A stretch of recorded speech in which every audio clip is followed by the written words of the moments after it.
How to create shared album on iPhone. To get started, first of all go ahead and open up the Photos application on your phone.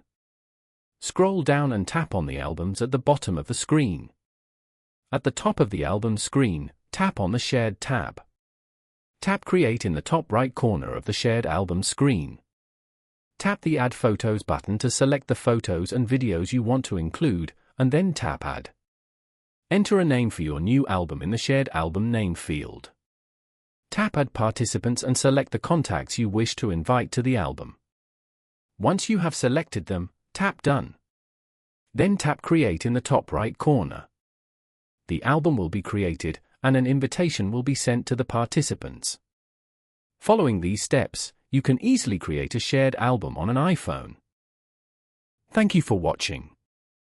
Please leave a like if this tutorial helped you, or leave a comment below if you have any questions related to the video.